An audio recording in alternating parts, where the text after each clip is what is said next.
Welcome back to MDL Crochet for our weekly stitch tutorial. This week's stitch is the extended return pass. Now it's not really a stitch, but it is a stitch. It's one of those, but it doesn't mess with your stitch in the front. And what it does is it gives you a nice stretchy, almost elasticy stitch. It does make the stitch bulkier. And at the end of this video, I compare this swatch that I did with the extended return done in knit and an exact same number of stitches and rows of just the regular knit without it in the same yarn as well. Now we have the rib stitch series coming up next week. You could use this on your rib stitching and you can get that elasticity that you're looking for, the stretchiness that you want in a rib stitch. It works really well. But remember folks, if you can like and subscribe to my channel and like my videos, it'd be greatly appreciated. But enough of that, let's get into this stitch. Alright, so the next stitch we're going to learn isn't really so-called a stitch, but it's about the return pass. Now you all want something that's more stretchy and elastic without having to add elastic. So let's go ahead and bring up our loops where they need to be. So go to the second one from the chain and go to the back bumps and pull up your loops. We're going to go ahead and pull this down. We're going to go ahead and pull the loops up all the way down the line. And this stitch does not matter how long your chain is. It is not stitch dependent or chain dependent or number dependent, because it's dealing with the return pass. I'm going to do this in the knit stitch just so I can bring out my other knit stitch swatch that I've done and we can compare the elasticity. Now they are different sizes. I think I did this chain is 15, so, and I believe that chain is 20. But we're going to do this stitch or return pass. All right, so we're here, and the return pass for this is not going to change at all. Once you start this return pass, you do this for every row. So you have your loop up, so you go ahead and chain one, and then you'll pull through two. Now this is where it gets different. You'll chain one, and then yarn over and pull through two. You'll chain one before each pull through.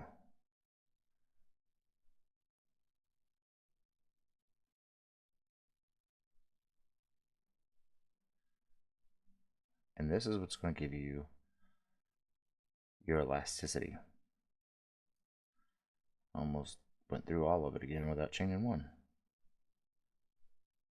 So chain one after every pull through.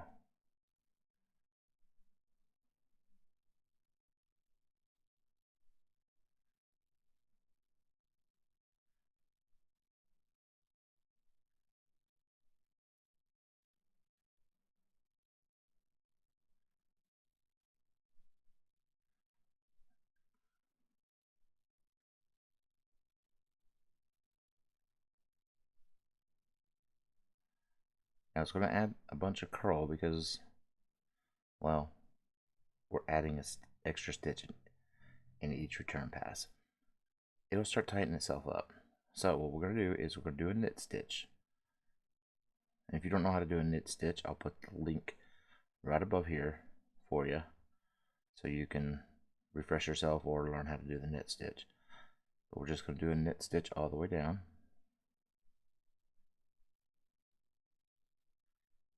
in all the normal knit stitch spaces.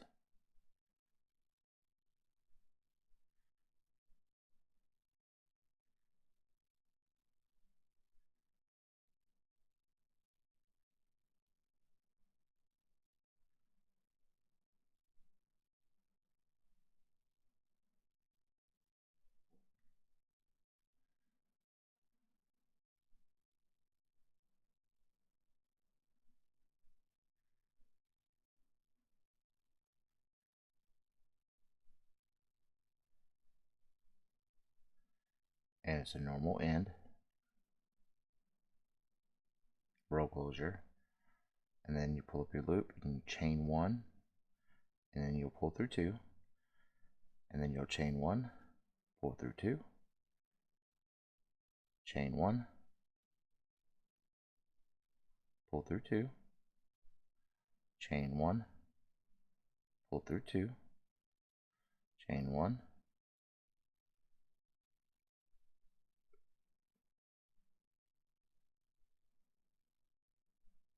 okay, I did. It just didn't look like I did, so sorry about that. So now I got to rechain one.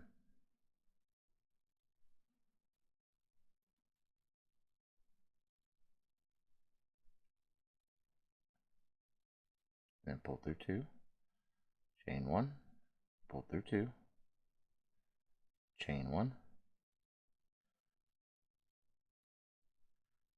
and then pull through two, chain one, yarn over, pull through two,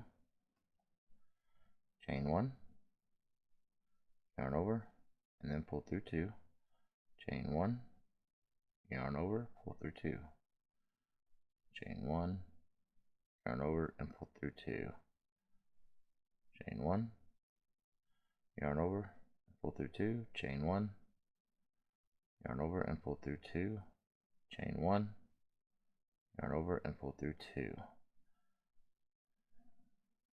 And it's gonna be like that little spiral, because it's got a chance to relax on this side, which is great that it gets to relax. Alright, so another knit stitch all the way down. We're just doing knit stitches. You could do this virtually with almost any stitch.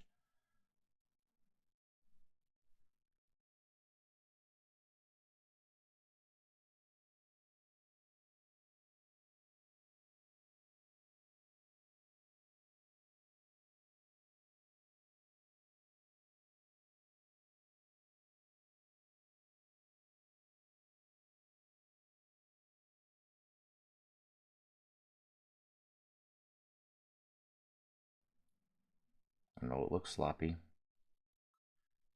Trust me, it's not going to be sloppy. Now we're at the end. Normal row end closure. Chain one, yarn over, pull through two, chain one, yarn over, pull through two, chain one, yarn over, pull through two, and that is it.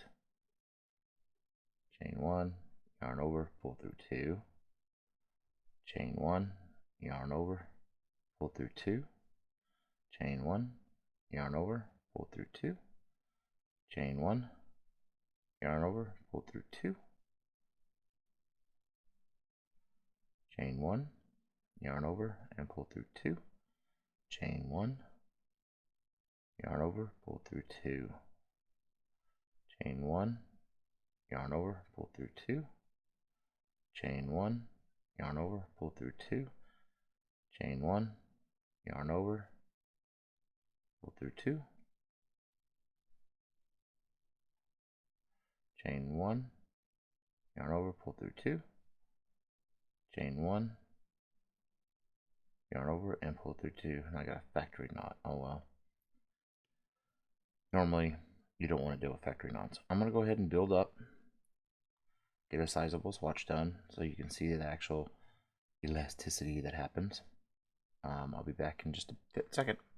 Alright, so I finished the swatch for the extended pass. Obviously it's going to have a lot of curl. So it's going to need some relaxing, either by blocking or steaming. And you're about to see Why? Look at that. And then has a lot of stretch. Just for comparison, and it is bulkier, but just for comparison, I didn't pull down a swatch that I've already done in the knit stitch because it would be a different size yarn, and I used a different size needle. So I made a whole new swatch. Now everything is exactly the same. Same number of rows and same number of stitches. It's obviously bulkier. The extended return is obviously bulkier, and the regular knit doesn't have much give, where this one has a lot of give.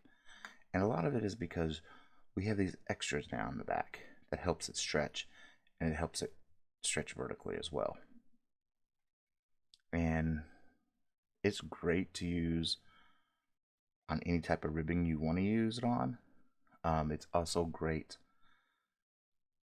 for like the beginning part of a sock, the top part of socks, so that way you the sock has some give to go around the, you know, up at the calf or around the ankle, etc. It's a good stitch. It's just that it's bulkier. We'll put the two on top of each other, and you can see the size difference. I mean, the exact same number of rows across, exact same height, everything.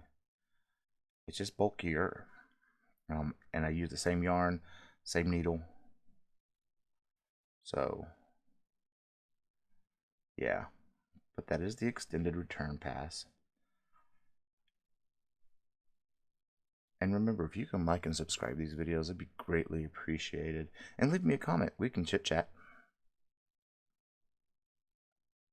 Until next time, folks, keep stitching.